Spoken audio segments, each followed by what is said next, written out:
Olá, boa noite. Está no ar o Show Business, o mais tradicional talk show de negócios da TV brasileira. E no programa de hoje vamos receber Alberto Leite, presidente executivo da ESA e dono de uma das principais empresas brasileiras de cibersegurança, com faturamento anual de mais de R$1 bilhão.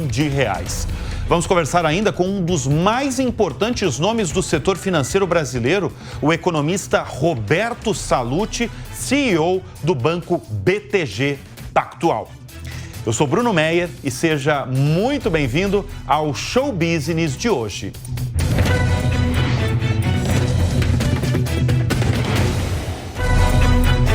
Será que alguma instituição ou autoridade mundial está hoje protegida de ataques digitais?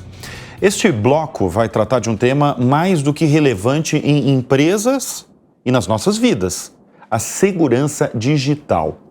O maranhense Alberto Leite é presidente executivo da ESA e é dono de uma das principais companhias brasileiras de cibersegurança, com um faturamento de mais de R$1 bilhão e 200 milhões no ano passado. Seus negócios são variados neste setor. Vai desde vender soluções de cibersegurança para pequenas e médias empresas até a venda de soluções de antivírus e de nuvem para usuários de celular. O nosso convidado é o empresário Alberto Leite. Obrigado pela presença em nosso estúdio, Alberto. Dá para afirmar que nenhuma instituição ou autoridade hoje está 100% segura? Sim, 100% segura é uma grandeza que a gente não consegue alcançar em cibersegurança. Isto não quer dizer que está inseguro, não é exatamente uma coisa binária de seguro e inseguro, mas quer dizer que há instituições que mitigam bastante seus riscos e há outras que estão em níveis de maturidade inferior ao desejável. Mas respondendo a tua pergunta, não dá para afirmar. Desde o presidente dos Estados Unidos ao principal banco do mundo, qualquer um pode sofrer um ataque digital. Pode. E esse ataque são de diversas formas, né? Primeiro que o ataque cibernético ele não está restrito a um tipo de empresa, ou só para grandes empresas, ou para um setor, pega de A a Z. Dá um dado, em 2020, quando da explosão da Covid, houve uma digitalização muito rápida das coisas, de tudo, né? Isso. A digitalização da vida se acelerou muito, 6 anos em 6 meses, Isso. Do ponto de vista de digitalização, né? As pessoas ficaram em casa e precisavam do serviço.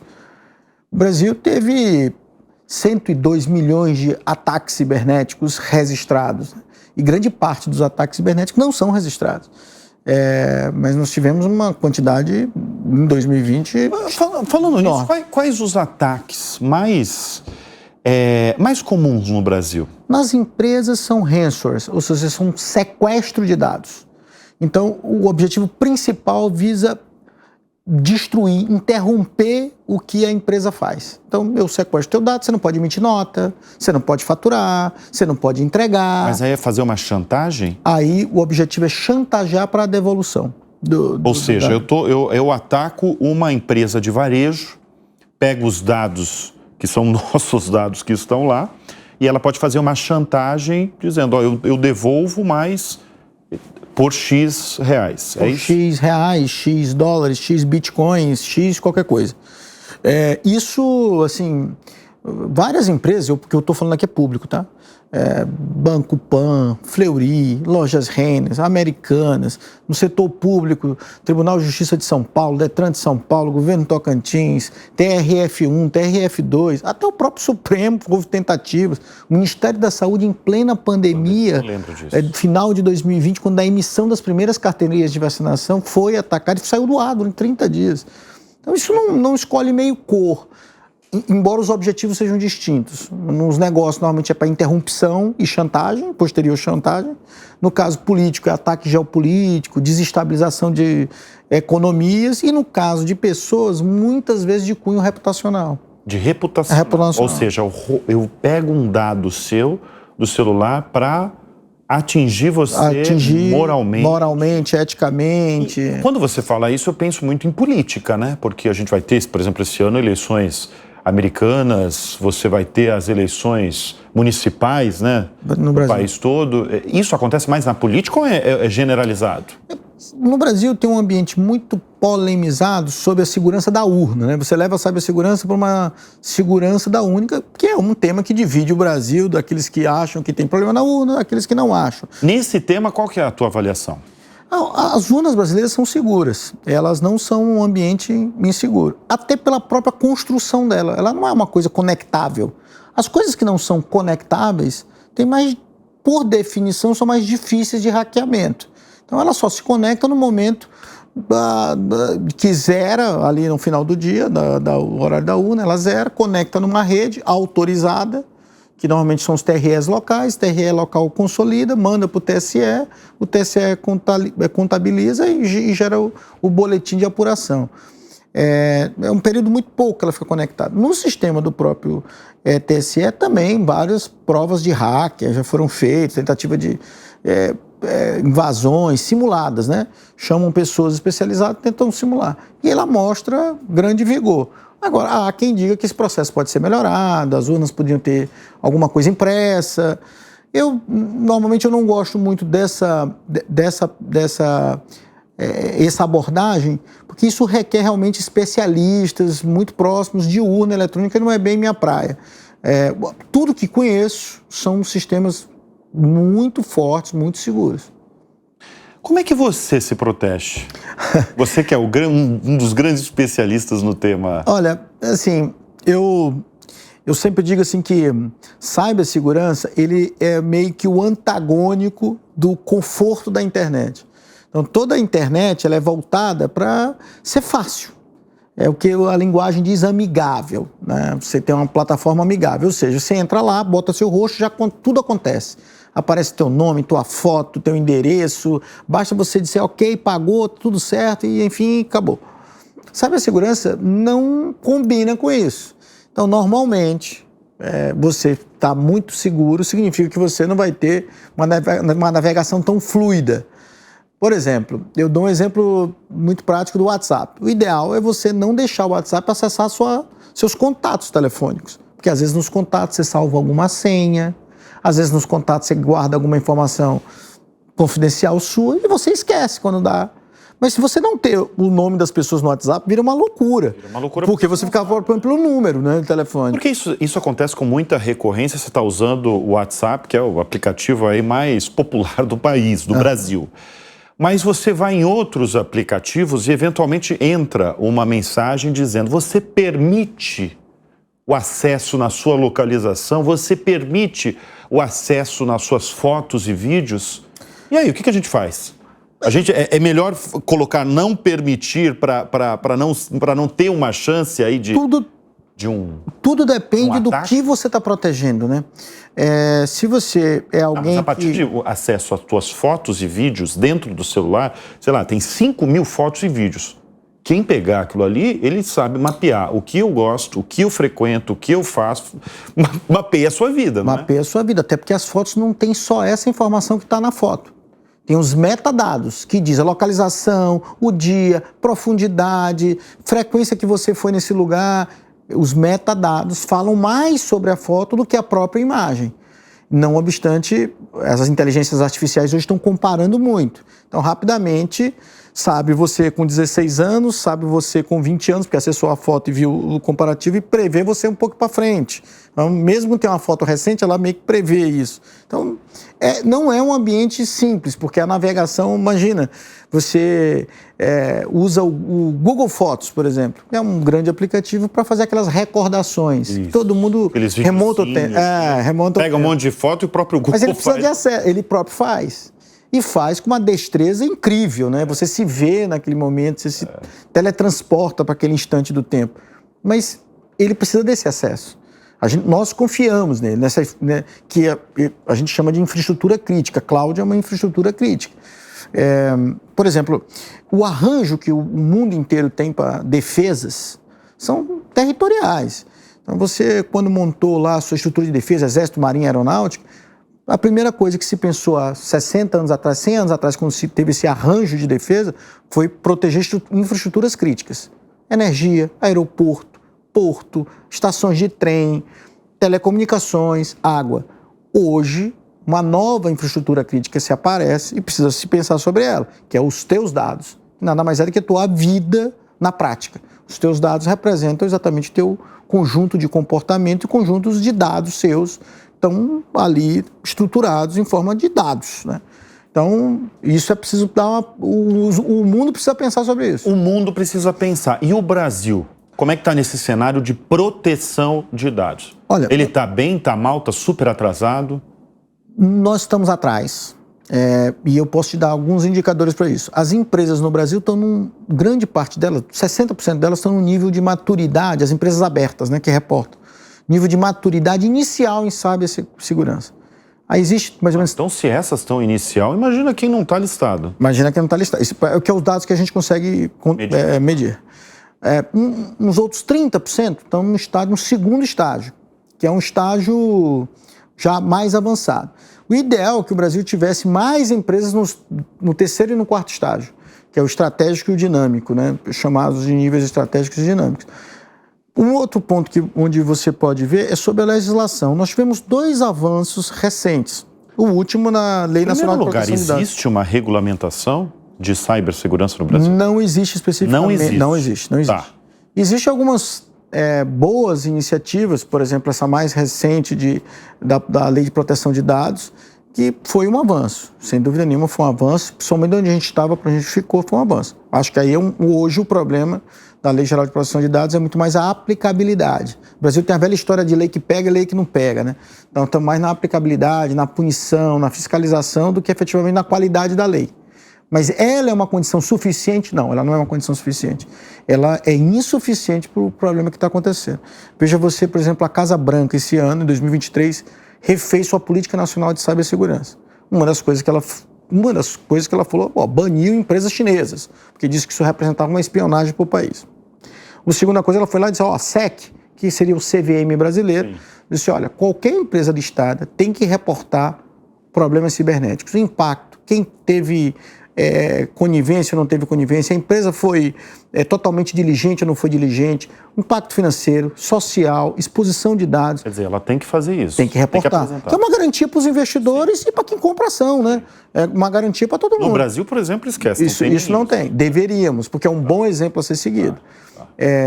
Acho que nós aqui estamos enfrentando também um problema que é global, que é como nós defendemos a nossa soberania digital. Onde estão nossos dados?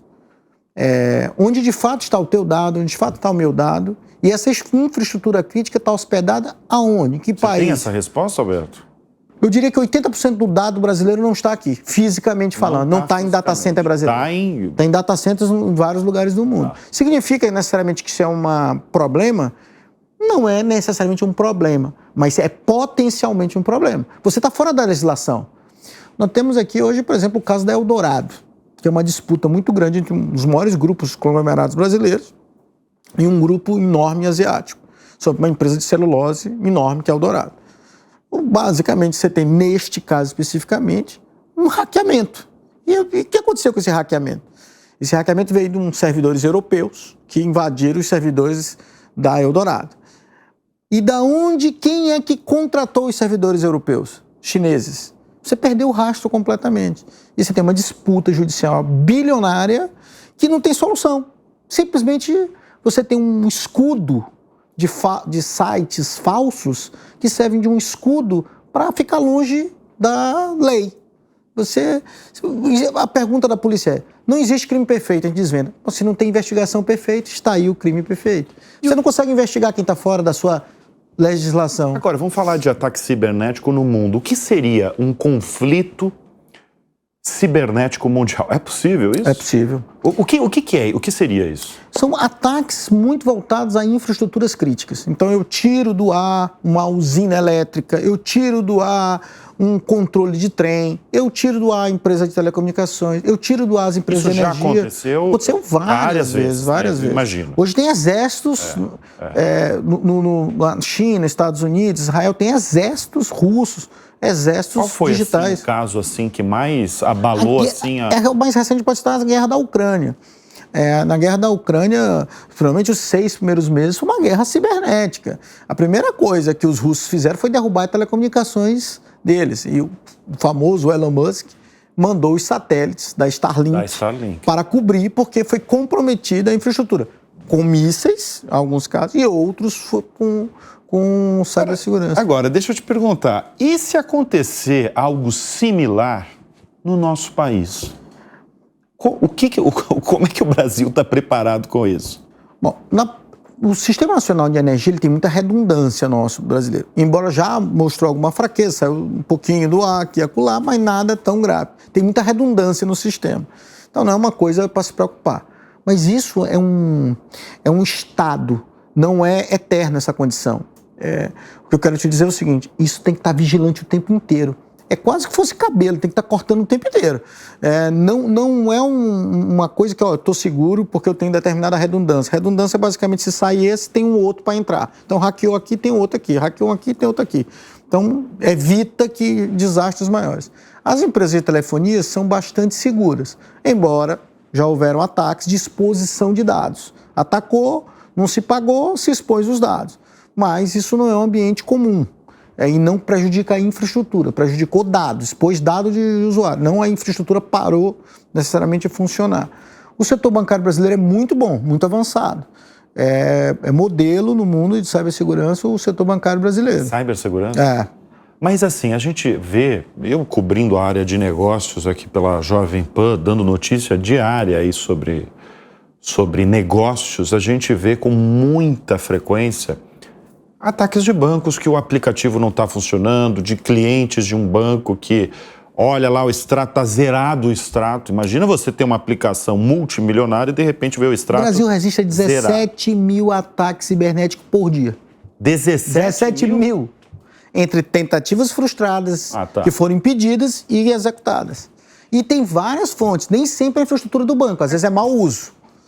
Mau uso. Aí é o cliente que caiu numa fraude. Uma fraude. Eu estou aqui cheio de câmera e digito minha senha, tem uma câmera pegando, por exemplo. Olhou minha senha, um exemplo. Ou alguém que manda um link. Um link, um QR Code. Exatamente. Mas daí é o que é, né? A desatenção com a falta de educação de cibersegurança levam a... Mas os bancos brasileiros, dos mais tradicionais, né? Aqueles 5 enfrentam bancões, muitos ataques. E os bancos digitais também, eles estão muito preparados e seguros no Brasil? Cada um tem um nível de estágio, mas se a gente precisar uma fotografia geral, estão bem preparados. São bancos bem preparados. E nós somos muito atacados. O Brasil, embora a legislação não seja boa para cibersegurança, etc., mas o Brasil é um grande usuário. Nós somos o 3º maior usuário de gastos online. Nós somos o 5º em WhatsApp. Então, nós somos um país que usa fortemente a internet, seja no campo social, seja no campo das aplicações. O Brasil usa muito. Os brasileiros são usuários assíduos da internet. E, portanto, isso leva a volume que leva a atenção de bandido. Os bandidos ficam atentos a esse movimento. Quanto mais... É exatamente como o mundo físico. Quanto mais atraente do ponto de vista de volume financeiro, mais atraente é para o bandido. Você sempre foi apaixonado aí por tecnologia, pelo assunto de segurança? Como é que surgiu isso? Porque é o seguinte, você nasceu no Maranhão. Você mora hoje onde? Em São Paulo? Em São Paulo. Já foi diretor aí da Ambev, de outras empresas. Sim. Né? Como é que você foi parar e abrir um negócio envolvendo um tema aí tão presente na vida das empresas e das pessoas mesmo? É uma história muito, muito boa de cantar, de muito orgulho. Eu sempre tive uma paixão por tecnologia. Quando muito jovem, 14, 13 anos, eu montei um jornalzinho. Quando começou esse tema de informática, lá na minha cidade onde eu nasci, isso há 30 e poucos anos atrás, chamado Elo Informática. O objetivo do Elo Informática era encontrar pessoas na minha cidade de São Luís que gostassem de informática. Então, um jeito que eu inventei seria uma rede social hoje, né? Quem gosta, eu escrevo sobre isso. Você tá precursor aí do Mark Zuckerberg. Eu acho que o pessoal do bar foi primeiro. Acho que a primeira rede social foi o bar. E aí eu montei esse jornal e aí fui conhecendo algumas pessoas que eram apaixonadas por aquilo e a gente falava sobre informática. O negócio até depois ganhou, o jornalzinho ficou também Correio do Coração, a menina do Colégio A mandava para o Colégio B e assim por diante. Mas ele tinha um negócio que, a partir quando você terminava, na época, estudante secundarista, hoje é o ensino médio, você terminava, você obrigatoriamente, a gente combinou que sairia, porque perdia um contato com o colégio, o negócio era o colégio na época. Então, minha paixão veio desde aí. Mas eu caminhei para uma área de estudar administração de empresa. Mas na faculdade, eu já vendia computador para os professores, eu mostrei a eles o que era... Já eram vendedores. Já eram vendedores. Já empreendia? Já empreendia. Eu mostrava para eles como é que usava o PowerPoint, para ele trocar aquele slide, né? Com aquele lembra o slide ali, que ficava folheando aquele plástico ali que havia. Eu falei, olha, tem um PowerPoint, tem um computador, você pode comprar um computador, eu instalo, te ajudo, te ensino a fazer isso. Então, minha conexão com tecnologia veio desde sempre. E onde eu estive, ela esteve comigo. Em 2006, 2007, eu fui chamado na época, o Banco Opportunity, que tinha uma empresa de tecnologia em São Paulo, para tocar o negócio e vender. Eles queriam vender a empresa, reestrutura lá e vende esse negócio. Bom, com 2 anos eu reestruturei e falei, olha, não só gostei, porque eu quero comprar de vocês mesmos a empresa, um management buyout, conhecida essa ferramenta. Eles não quiseram me vender e aí naquele momento eu falei assim, eu quero empreender muito, nasci para esse negócio aqui de empreender. O negócio de ser executivo não é muito minha praia.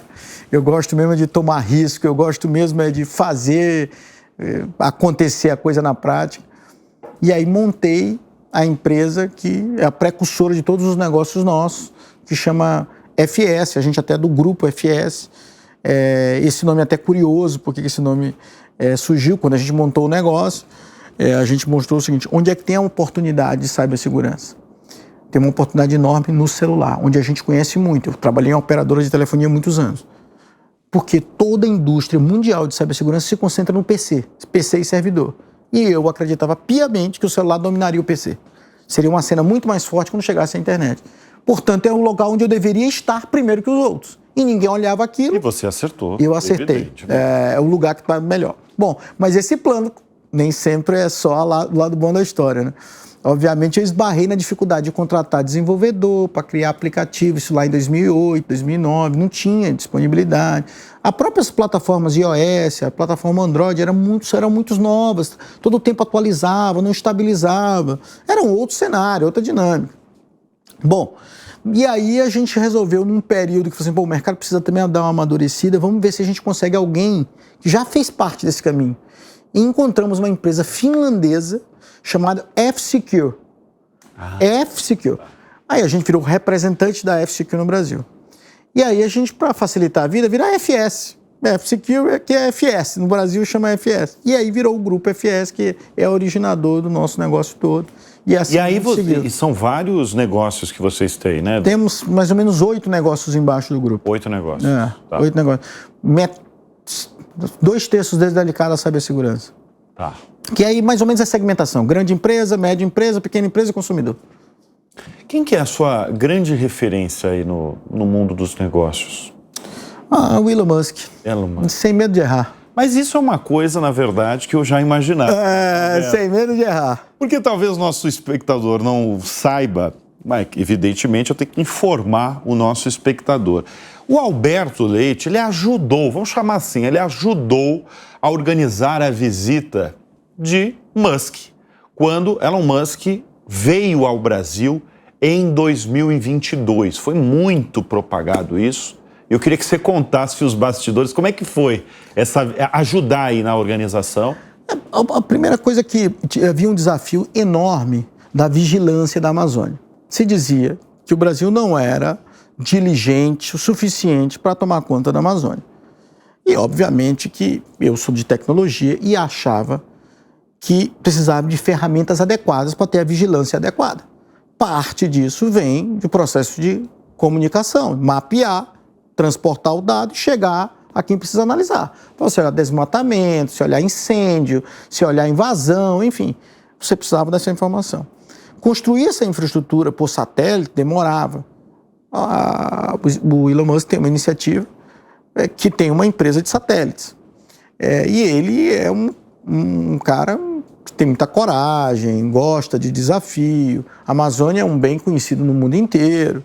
E a nossa primeira abordagem foi, olha, o Brasil tem esse problema, você consegue ajudar a resolver? Mas como é que você chegou a ele? Na verdade, o ex-ministro Fábio Faria, teve uma oportunidade porque a Starlink, que é a empresa do Elon Musk, já estava visitando o Brasil para conseguir as licenças de autorização para funcionar no Brasil. Sim. E a partir daí falou, pô, a gente pode fazer um negócio maior, que são focados em duas coisas, Amazônia e escolas que estão no deserto digital. Escolas, sobretudo, para crianças que hoje estão em lugares que não têm cobertura de internet. E muito difícil ter nos padrões normais, porque são lugares longínquos, de difícil acesso, e o satélite é o melhor produto para isso. Então, o objetivo era esse. E aí, quando se tinha de um lado esse objetivo de, cara, você topa ajudar a resolver esse problema no Brasil, e eles se topam, aí ficou muito mais fácil, porque de um lado tinha quem queria contratar isso, do outro lado tinha quem queria fazer isso. Embora um desafio vem acontecendo, né? O deploy da Starlink, sobretudo no norte do Brasil, hoje é um fenômeno de venda. Quem conhece, quem está aí no campo, sobretudo no norte, no extremo norte do Brasil, vê o quanto que a Starlink está mudando a realidade do campo, das escolas, a realidade do ribeirinho. O agronegócio, eles fecharam uma parceria com uma fabricante de motores agrícola recentemente, que é para agilizar a conexão no campo. No campo. Via satélite no campo, ou seja... E funciona muito bem. E a tendência é ficar melhor, porque quando o final do projeto da Starlink terão 45 mil satélites de órbita baixa, que darão uma cobertura satelital global. Mas e aí, você que teve aí o contato direto com o homem, e aí, ele é maluco, gênio, ele é bacana, ele é um cara tranquilo de falar? Tranquilo de falar, ele está no campo da genialidade, sem dúvida alguma. Um sujeito super curioso, um sujeito muito assertivo, tem muita opinião, não esconde suas opiniões, então não deixa nada na mesa. Diria que ele reúne as qualidades de empreendedor, de inovador, e um sujeito que toma muito risco, né? Você vê o que ele fez na vida, sempre ele foi o que nós chamamos de all-in, né? Foi lá, botou tudo no tal projeto, deu certo, botou tudo no outro. E que as pessoas falam muito por conta das declarações dele, né? Polêmicas, e as pessoas às vezes pegam isso e... É que ele fala para a massa, né? Ele virou uma personalidade global. Global, tá. Né? Então tem as mais variadas opiniões sobre ele. Mas, evidentemente, Alberto Leite é um fã de Elon Musk, é um cara... Eu acho que ele contribui. No final das contas, para o mundo, assim, a figura contribui. Olha só, nesse bloco a gente falou muito, evidentemente, sobre o seu business, que é cibersegurança. Se você pudesse dar uma única dica para o nosso espectador brasileiro para se proteger digitalmente, qual seria essa dica? Olha, talvez a mais universal que eu possa dar, não use uma senha menor do que 6 dígitos. Não use uma senha menor do que 6 dígitos? De hipótese nenhuma. Sob nenhuma hipótese. Porque é muito fácil, se você colocar uma senha de 4. Tem ferramenta já para 4, tem muita ferramenta que desbloqueia. Então não é uma boa prática. Mas tem que olhar isso de forma mais genérica. Você me pegou aqui num bate-pronto, eu não quis fugir. Sim. Agora, qual foi o ataque aí que mais te surpreendeu, o ataque digital? Olha, eu acho que o da Americanas foi muito severo. O das lojas americanas foi muito severo. O do Fleury também pela repetição. Teve um primeiro e teve um segundo. Agora, a SEC americana, estava todo mundo na expectativa que a SEC semana passada anunciasse, enfim, homologasse os ETFs de Bitcoin. Os famosos ETFs. Estavam na especulação menor. Um grupo de hacker foi lá, hackeou a conta do Twitter, hoje X, da SEC, anunciou, está aprovado. E o Bitcoin saltou 14%, até dizer, nós fomos hackeados, a informação está falsa. Então, para ver como isso impacta. Isso impacta. Isso você está falando do mercado financeiro americano, mas assim, se você pegar Americanas aqui, o Fleury, você... E a exposição de dados é muito grande. Claro, essas empresas tomaram as suas medidas e, enfim, contornaram a crise, né? Mas o nível de exposição de dados do cidadão brasileiro não foi pequeno nos últimos 4 anos. De 2019 para cá, os dados expostos do brasileiro... Nós não prestamos esse serviço, mas tem alguns sites que você coloca seu e-mail, ele diz se seu e-mail já foi hackeado um dia ou não. A probabilidade de qualquer um que está nos assistindo aqui, botar seu e-mail lá e me dizer, olha, troque sua senha está comprometida porque já foi hackeado um dia, não é pequeno, tá? Eu acho que diria aí de 7 a cada 10 vai dizer, ó, seu e-mail já foi comprometido e é bom você trocar sua senha. Hoje eu acho que tem uma colaboração grande dos dois grandes sistemas operacionais de celular, estou falando do consumidor, né? Não estou falando de universo de empresa. A colaboração muito importante. Essas empresas não querem esse problema de cibersegurança. E tem ajudado. Orienta lá, sua senha está fraca, sua senha está forte. Se você vai na lista dos seus aplicativos lá, ele informa, olha, tem aqui 20 sites que você cadastrou a senha aqui, que a gente entende que você deve melhorar. Eles têm feito autenticação digital, autenticação por Face. Isso melhora. Eles têm se esforçado. Não é certo dizer que esses caras simplesmente não estão nem aí para o problema, eles estão atuando. Mas esse é um gato e rato eterno. Isso não é um problema simples de resolver, nem de curto prazo para resolver. Isso é um problema longo. Isso é um problema de atuação constante, estratégia de longo prazo, boa regulação, bom incentivo à empresa local. Olha, o Brasil tem um grande problema. Empresas de cibersegurança locais como a minha têm 15%, 18% do mercado. O resto tudo é gringo. Então é o mesmo dizer, de forma, uma metáfora, é o mesmo que dizer o seguinte, olha, o Exército Brasileiro, 20% dos tanques estão aqui, sob o comando das regras brasileiras. 80% dos tanques de guerra está com japonês, está com israelense, com russo, com americano, com chinês. Então você olha assim, quando você bota esse exemplo, você fala, tem alguma coisa errada. Não pode ser quem está defendendo a fronteira digital não possa estar no arcabouço jurídico do Brasil. Não pode ser um sujeito lá no Oriente Médio que tem uma empresa... Mas isso mostra o quão promissor o teu negócio, sem dúvida nenhuma. Você falou 15%, 18%. Né? Nós sozinhos temos uns 15%. O somatório das outras brasileiras deve ter... Que tem muito representante no Brasil, representante de empresa estrangeira. A solução é estrangeira. Solução nacional, são poucas que tem. Muito bem. Nós conversamos neste bloco que rendeu pra caramba, porque eu acho que é um assunto que mexe tanto, né, com as empresas, mas principalmente mexe com a gente. Sem dúvida. Porque a gente, como você falou, se você... Uma hora você vai ser atacado, né? Não tem dúvida. Não é... É quando? É quando, né? É quando. Se você está bem preparado, esse negócio de cibersegurança é o seguinte, é a história do muro mais baixo na rua. Então, uma casa que tem um muro mais alto, que tem lá a guarita, que tem um portão, que tem a câmera, está menos sujeito ao ataque do que aquele que está com o muro baixinho, não tem câmera, não tem portão. E jamais colocar senha de 4, 5 dígitos. Isso né? Não funciona. Não funciona porque não funciona. Pegamos essa dica aí direto da fonte aí de um dos principais nomes do setor de cibersegurança no país, é Alberto Leite, da ESA. Obrigadíssimo pela presença aqui no Show Business. Obrigado. E olha, o Show Business faz uma rápida pausa e volta já.